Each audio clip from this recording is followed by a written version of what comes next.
a senior foreign policy writer at Newsweek magazine, and he joins us from Staten Island in New York for more on this. Tom, the signs all seem to be pointing in that direction, but how likely is it that we'll see a Russian invasion of Ukraine? Well, certainly, I think that the Russians are signaling that that's a very possible avenue right now. They're saying it won't be from them, but they're pointing very clearly to the fact that there are movements on the Ukrainian side of the border, and specifically, they're looking at foreign involvement in Ukraine. Historically, Ukraine has been a very strategic area for Russia, more so than probably any other Eastern European state there. So while NATO has, over the decades or years since the fall of the Soviet Union, sort of crept eastward, this is one area that Russia is saying, no, you may not go here. But they want this strategic buffer zone, per se, between them and the NATO Western alliance.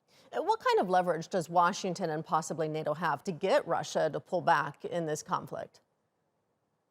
Well, it's tough, and it's a great question because, the one thing that obviously Secretary Blinken has said, the U.S. Secretary of State Blinken, is that, that the U.S. will leverage sanctions against Russia. But if you've been following, the sanctions against Russia have mounted for quite some time now, and they've not quite proven a very effective deterrent against Russian behavior or activity that the U.S. would not like to see. So, and the thing with sanctions is that the more they sort of erode their effectiveness over time, the more you just pile them on. Is Russia has clearly looked elsewhere for its economic future, especially towards China. So, as far as the leverage, it's not quite certain because really what the game over here is that will the U.S. Use any, or the West in general, use any military intervention, and that doesn't seem very likely at this moment. So based on at least the U.S. statements right now and the NATO statements as well, it doesn't seem that Ukraine, as obviously not a NATO member, wants to be a NATO member, is not that red line for actual military force. That's what it appears to be right now.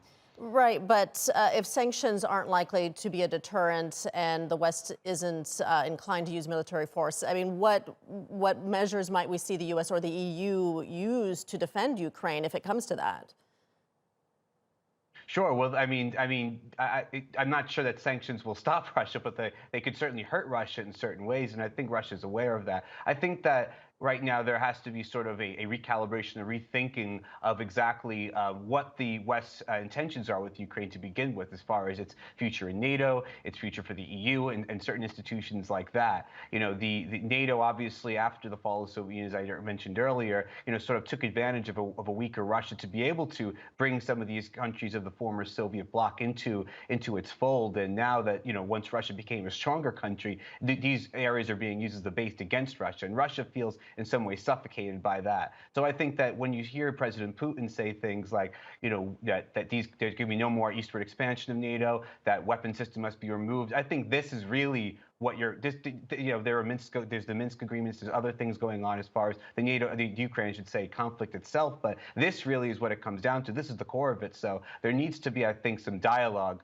on those points. Whether the U.S. or the West wants to concede them is one thing, but there needs to be communication, and we've seen that communication break down first between NATO and Russia, and quite significantly also more and more between the U.S. and Russia itself. So I think this is the level where that these problems can be resolved in.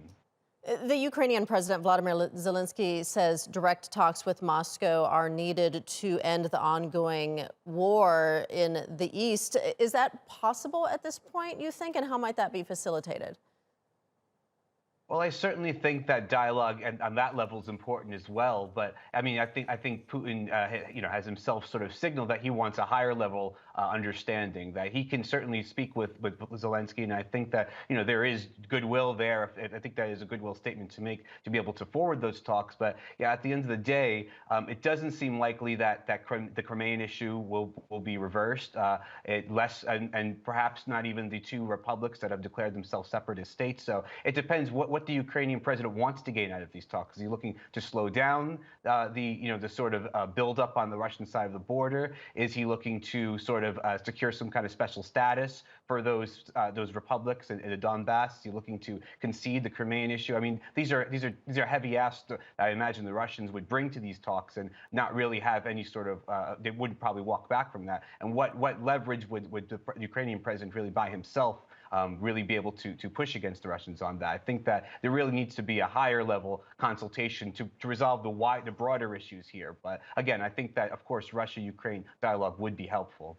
All right, we'll leave it there. Tom O'Connor joining us from Staten Island, New York. Thank you.